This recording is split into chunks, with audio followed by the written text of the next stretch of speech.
Good morning.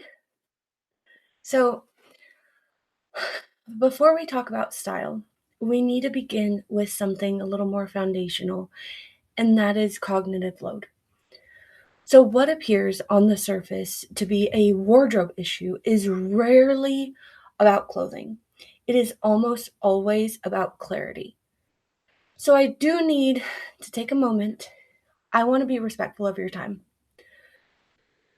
And at the end of this masterclass, I will be sharing an invitation for those of you who would like more support applying what we're walking through today. So if that's not something you are looking for right now, it's completely fine. My goal is that this time is valuable for you either way. Okay? So would it be all right with you if I share that at the end? Cool. So I want you to consider your own experience for a moment. Have you ever stood in front of your closet and felt a quiet hesitation? Not because you had nothing to wear, but because nothing felt fully right. So, a lot of women, okay, they believe that they have a clothing problem, but that is not actually what is happening, okay? So, we have our closets.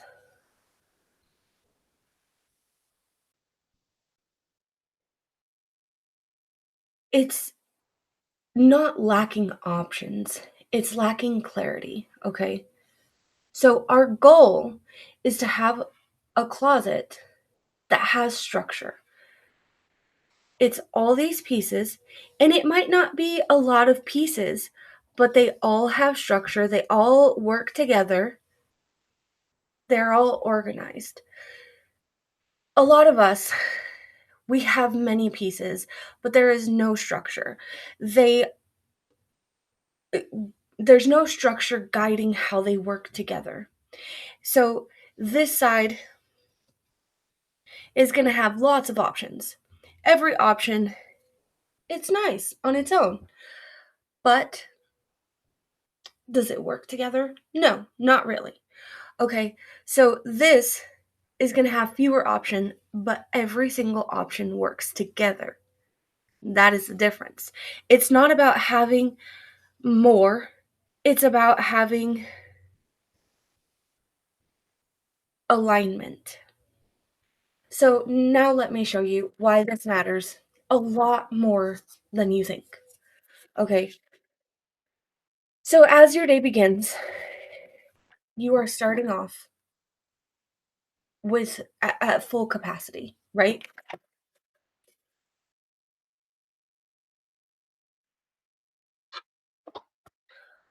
Full capacity. You have energy, you have clarity, you have the ability to make strong, powerful decisions. But every single small decision that you have to make, it's going to pull from the same source. So when your mornings begin with unnecessary decisions like, what do I wear? That's going to take some. Or does this work? Oh, that's going to take some. Should I change? That's going to take some. So by the time you reach the actual start of your workday, you are at half of your capacity already. So there's something even deeper happening underneath. So as you are growing, as you are changing, your standards are increasing, your responsibilities are expanding, your awareness is deepening. How you show up does not always reflect that change. As a result, a gap forms. So this gap is where friction starts, okay? This is where second guessing begins. This is where self doubt begins. So we have this gap between who we are and how we show up. This gap, that is where your self doubt begins. Okay. So what we want it to look like is who we are and how we show up. And this in the middle, that overlap is how we are supposed to be getting ready. That is how we show up with our standards intact. And this is such an important aspect of how we show up. Okay, so I'm going to share something pretty powerful with you. Okay, so psychologists refer to something called possible selves theory. Okay, so this explains why individuals hold on to items that represent different versions of who they have been or who they hoped to become eventually, someday, maybe, right? So we have our closet. Okay, this is our closet, and it's just full of who we used to be. Okay, we have the old us, the one that we used to be.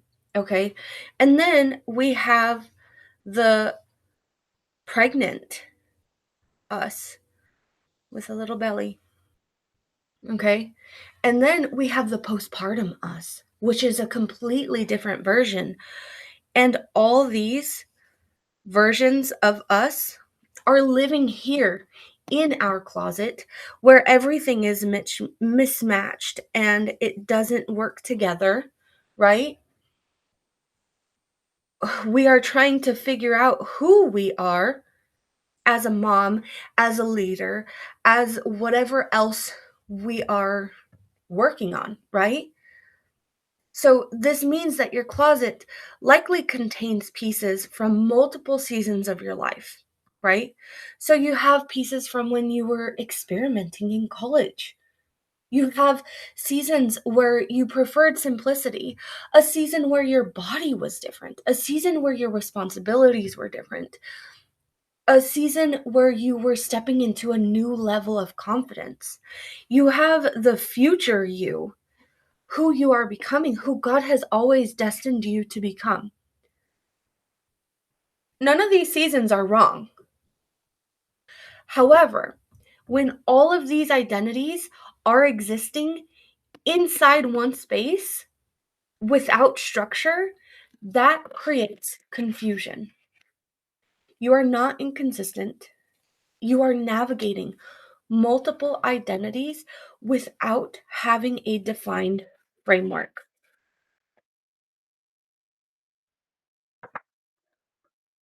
So, would you agree that this is difficult to make confident decisions when the standard itself is unclear? And this is where the concept of identity drift becomes important.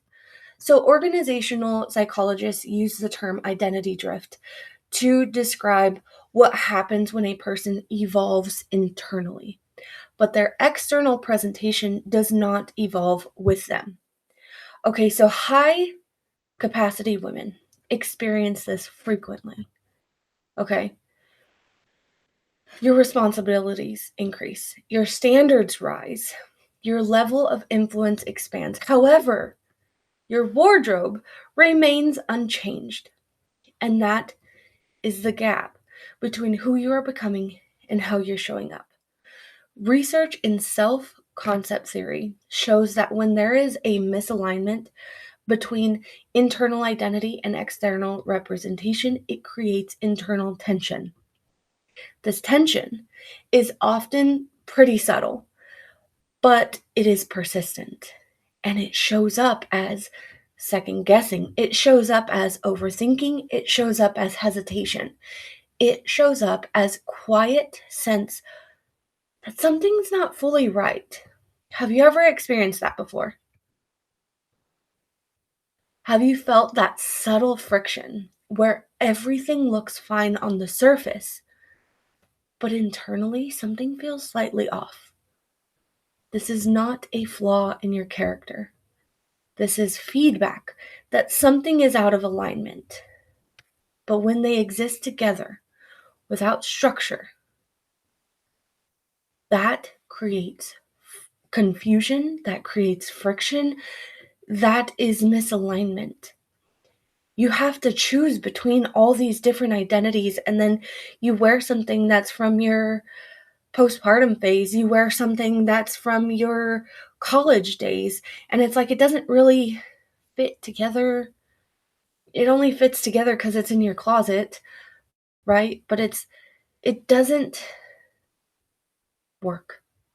It creates that mental friction that it's not necessarily wrong, but it's not necessarily right either. The problem is not that you have too many choices. It's just there's too many identities with no actual structure. Okay? So, this is the almost right loop that many women get stuck in. So, when your closet feels off, the natural response is to try to fix it. Okay? So, your closet feels off.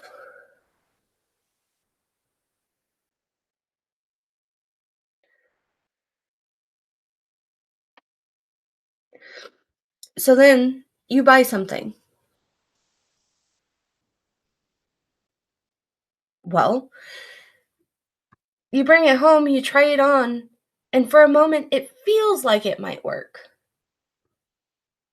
But it does not actually resolve the issue. It's almost right, but it's not completely, right?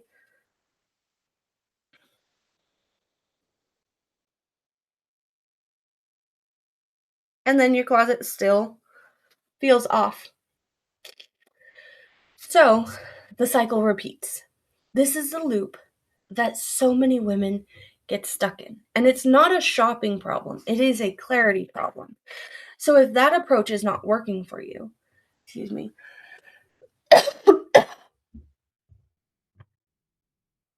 we need a different way to think about this, right? So, and this is how most women structure their wardrobe. It's not really a structure, but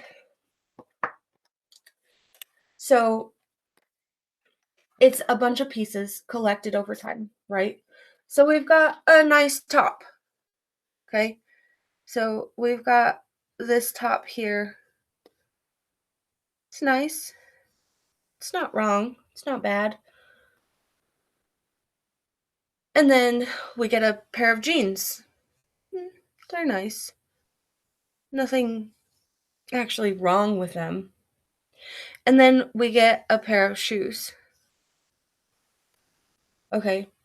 So they almost work. Each piece might be good on its own, but there's no actual structure connecting them. So even though there are options, there's no actual stability.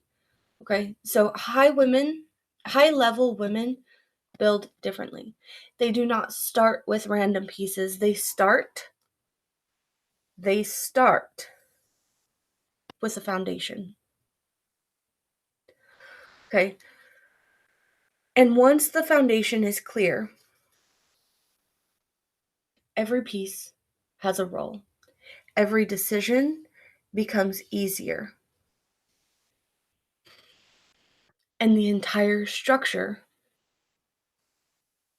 it works together. So would you agree that without a foundation, always that building a wardrobe without foundation is always going to create more work later on, right? So, would you also agree that what you have been missing is not more pieces, but a foundation to guide how you buy these pieces, how you incorporate these pieces, how you get the pieces you already have to work together, right? So, how many times have you gone through the almost right loop? Would you agree that no matter how many pieces you add, it never fully resolves that feeling? Not because something is wrong with you, but it's because there is no alignment. And when you When who you are, how you show up begin to match, everything stabilizes. Your decisions become clearer. Your presence becomes more grounded. Your confidence becomes consistent. And that gap that you feel right now, even slightly. And would you agree that this gap is not something that you could just fix by trying harder, but something that you resolve by becoming more aligned? And when this friction and depletion happen consistently, it affects how you think, how you lead, how you show up, right? So when your day is starting with this unnecessary friction, would it be fair to say that this is costing you more than just a few minutes? If that has been your experience, even occasionally, I want you to acknowledge it honestly because that moment, it matters more than most women realize.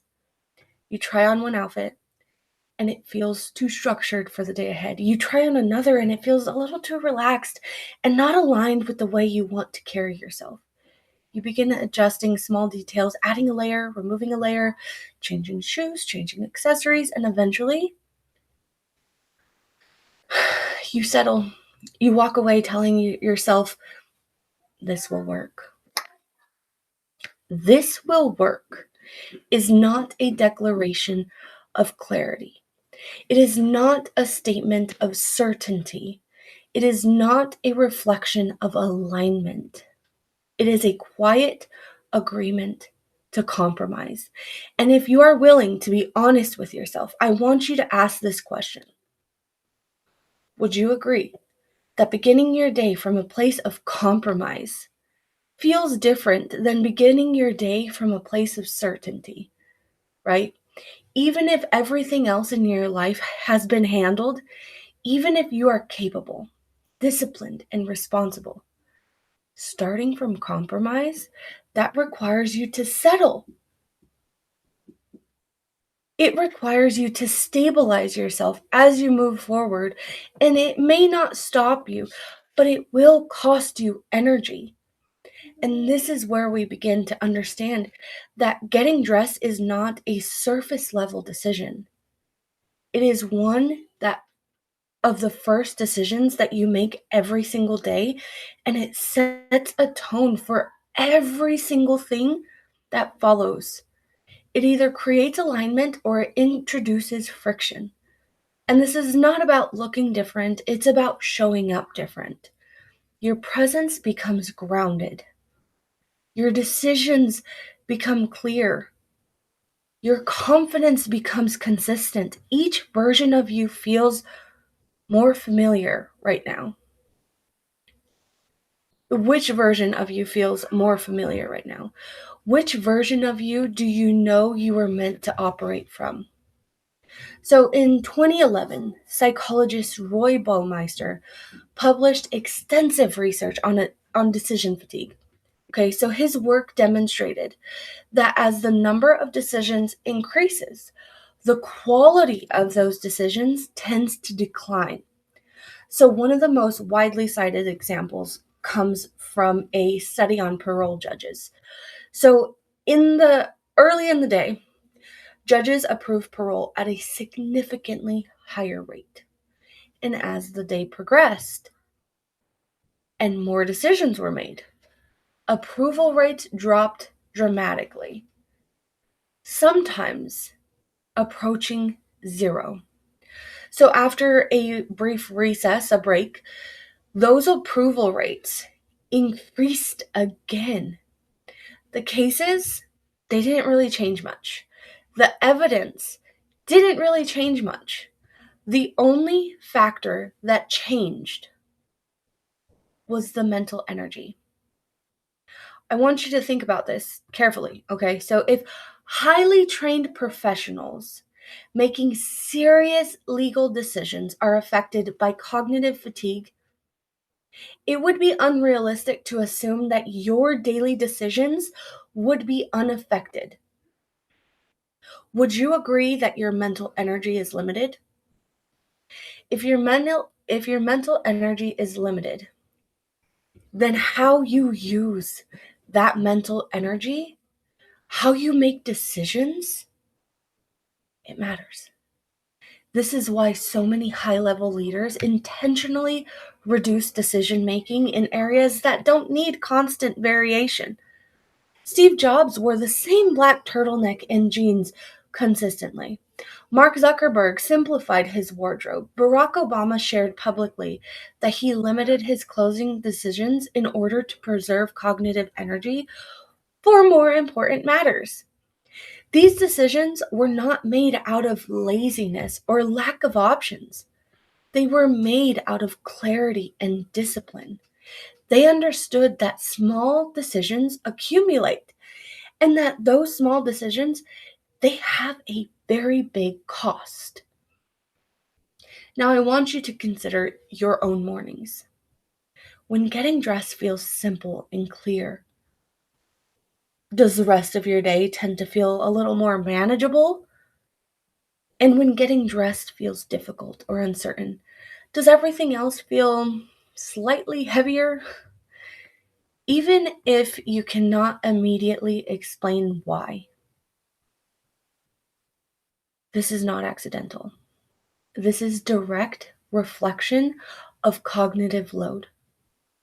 So, research actually shows that when individuals are required to make too many decisions early in the day, they become more impulsive and less disciplined as the day continues. So, what this actually means is that your mornings begin with unnecessary friction. You are already operating at a disadvantage. You are still capable. You are still responsible. You are still able to perform. However, you are using more energy than necessary to maintain that level.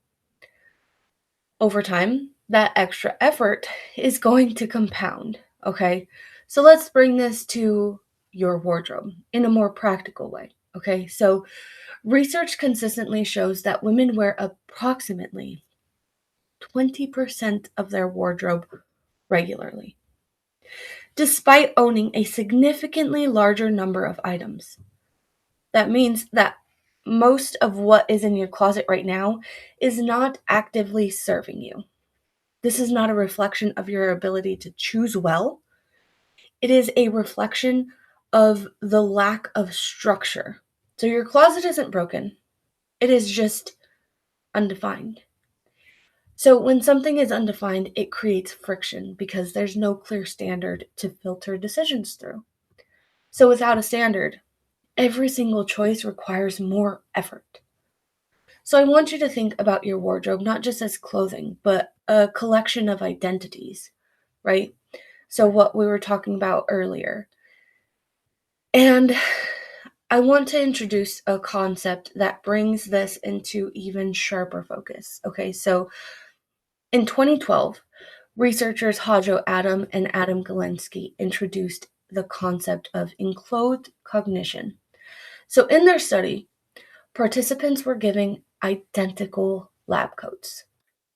One group was told that they were wearing a doctor's coat.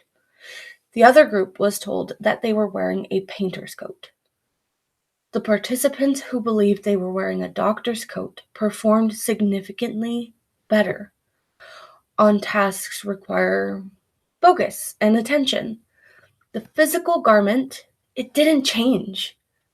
The meaning attached to the garment changed.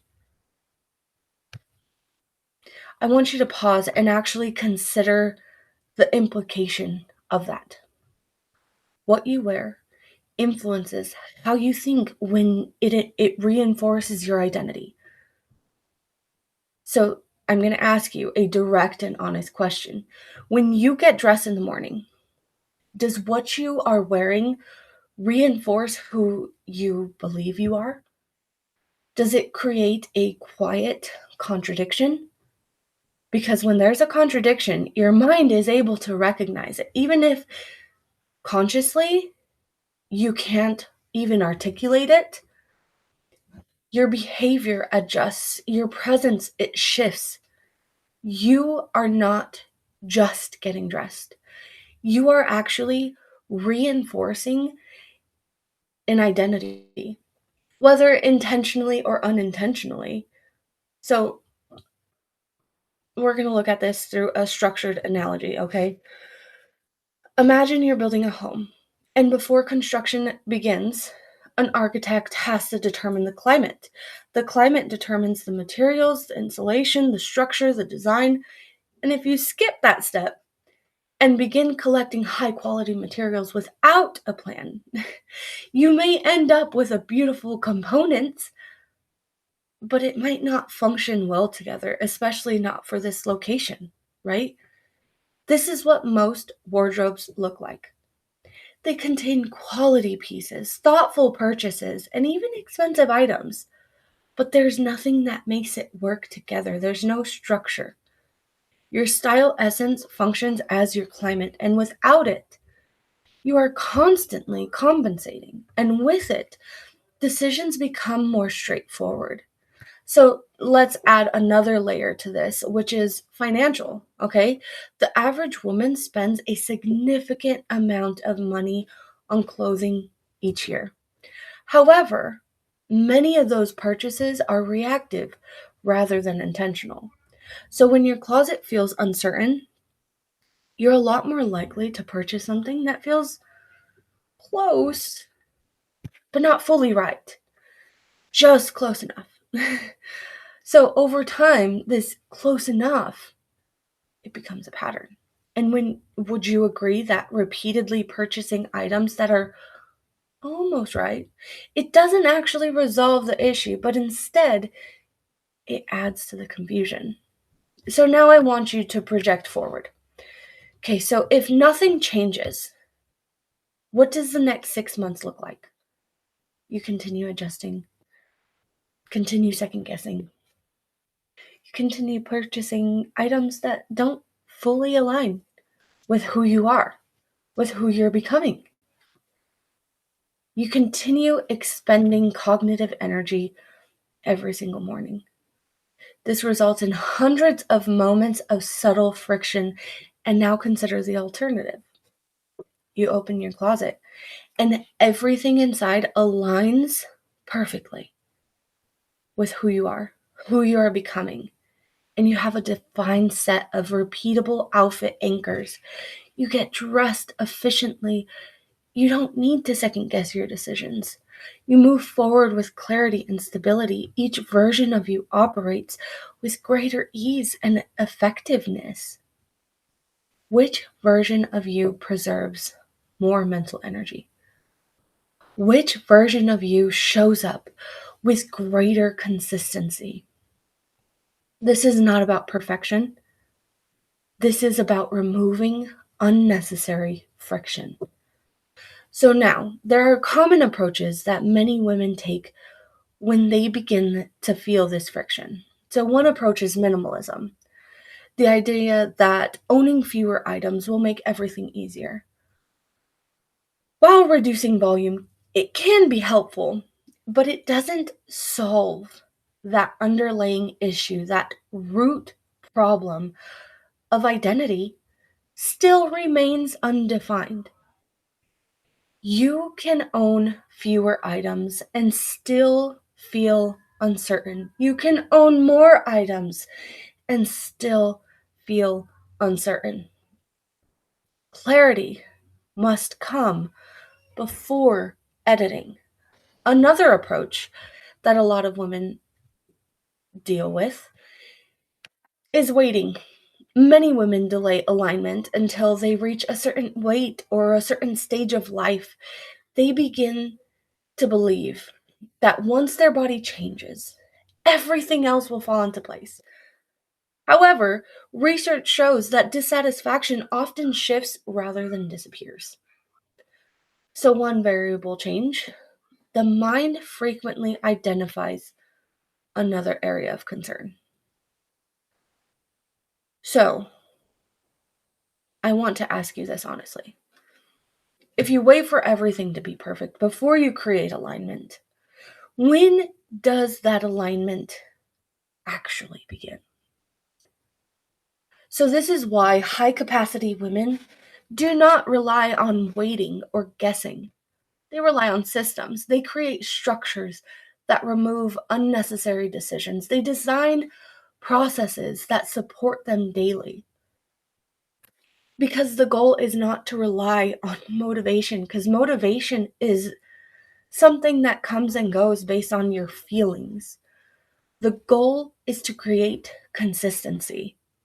If you're ready to move from guessing to clarity, from adjusting to alignment, and from inconsistency to stability, this is exactly what we build inside the Empowered Style program. The program is not about trends.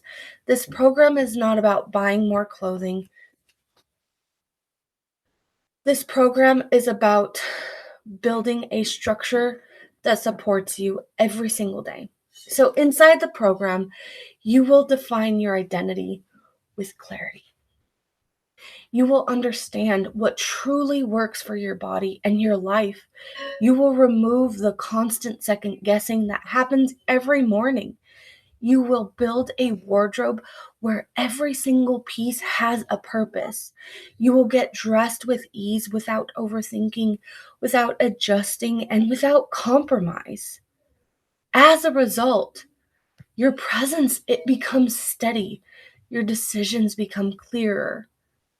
Your confidence becomes consistent. You begin showing up in a way that reflects who you already are, without effort and without performance. And if this is the kind of stability and clarity that you are ready for, I invite you to join us. And I know that this is not where you want to remain. So I want to leave you with this question. Are you ready to move from assembling pieces to designing with intention? Because identity is not something that happens by accident. It is something that is built intentionally and consistently through aligned decisions. And when that foundation is in place, everything else begins to stabilize. So, I have gathered some questions since the last live on social media and within the group. I will answer some. If anyone has any questions, drop them in the chat. And if we have time, I will answer. Okay? Um, if not, I'll address them in the next live. So, how do I actually figure out what my style is? So, the first thing to understand is that your style is not something that you can invent. It's something that you uncover. It's deep into who you are. It is not starting from nothing. You're starting from a life that you're already living, a body you already have, and a direction you're already moving into. The issue is not that you have a lack of style. The issue is that you have never been given a structure to define it clearly. So when you have a framework, you're not guessing, you're filtering. So the process becomes pretty simple. Okay, so you have to look at three things. Kind of already stated them, but your body, your lifestyle, and your personal preferences. When those three are in agreement, your style becomes pretty obvious. You need clarity. Okay, so next question is, what if my body changes? Your body's gonna change. That's just the way it is. My body is currently giant and growing. So my body's it's already in the process of changing, but once I have this child, it's gonna change again. And that's just a part of life. So what does not need to change is your standard. Okay, so I am well into pregnancy. I this is my fourth, so I kind of forget where I'm at, but I believe it's 32, 33 weeks, 34, I don't know, somewhere around there. We're almost done. Almost done. Almost done cooking. But when you have clarity, your standards stay. Okay? I still have my standards. I still get ready, get dressed fully. This is what I look like every single day. Ready, constantly. I stay home majority of the time. I've got 3 kids and we homeschool. Standard stays the same. They already know their standards for the day. They get ready, they get dressed every single day. It doesn't matter what we're doing. They are still homeschooled, but they still get dressed. They still get ready for their day. That's first hour or 2. Sometimes I let them spend time with God first. Anyways, standards. You have to stick with your standards at all times. So when you have clarity, you are not building a wardrobe for a single moment. You're building a structure that it changes with you, right? The shapes might shift, so your body's going to change. The sizing may change, but the foundation of your wardrobe is going to remain the same. So instead of asking, what if my body changes? The better question is, do I want to continue operating without clarity until everything's perfect? Because waiting does not create stability, it delays it.